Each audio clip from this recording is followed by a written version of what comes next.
গ্রামের মাটিতে টিপ টিপ বৃষ্টি পড়ছে, চুলায় ভাজা হচ্ছে চাল আর বাদাম। এই বৃষ্টির ফোঁটাগুলো শুধু পানি না, এগুলো আল্লাহর রহমত। রাসূল করিম সাল্লাল্লাহু আলাইহি সাল্লাম বলেন, বৃষ্টি বরকতের সাথে আসে, অতএব যখন বৃষ্টি নামে তখন আল্লাহর নিকট দোয়া করো। সহিহ বুখারী শরীফ। আর আমরা বৃষ্টির শব্দে, চাল ভাজার গন্ধে এবং বাদাম ছাড়ানো সুখে, এতটুকুই যেন জান্নাতের একটা ক্ষণিক ছোঁয়া। তুমি জালিল জব্বার অনন্ত। রাসূল করিম সাল্লাল্লাহু আলাইহি সাল্লাম বলেন, 3 সময় আছে যখন দোয়া ফিরিয়ে দেওয়া হয় না, তার মধ্যে একটি হলো বৃষ্টির সময়। আবু দাউদ।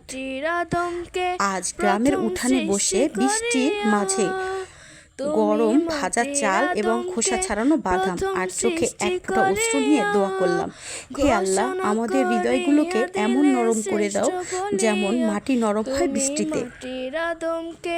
প্রথম সৃষ্টি করিয়া গ্রামের কাঁচা রাস্তা কাদা পায়ে ডুবে যায়, চুলায় করকরে ভাজা চাল আর বাদামের গন্ধে মনে হয় জীবন এত শান্ত হতে পারে। রাসূল করিম সাল্লাল্লাহু আলাইহি সাল্লাম বলেন, বৃষ্টির সময় আল্লাহর রহমত পৃথিবীতে নেমে আসে।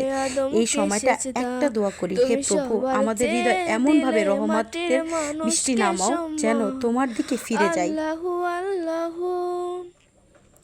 যখন এই বৃষ্টি, এই ভাজা চালের গন্ধ, গরম গরম বাদাম, এগুলো জিহ্বার স্বাদ নয়, এটা আত্মার প্রশান্তি। এতটুকু মনে করো, যে সুখটা এখন পাচ্ছ সেটার হিসাব তোমাকে দিতে হবে। সূরা তাকসুর আয়াত 8। তাই এই শান্তির একটি আমল শুধু খাওয়া নয়, শুকরিয়া আদায় করা।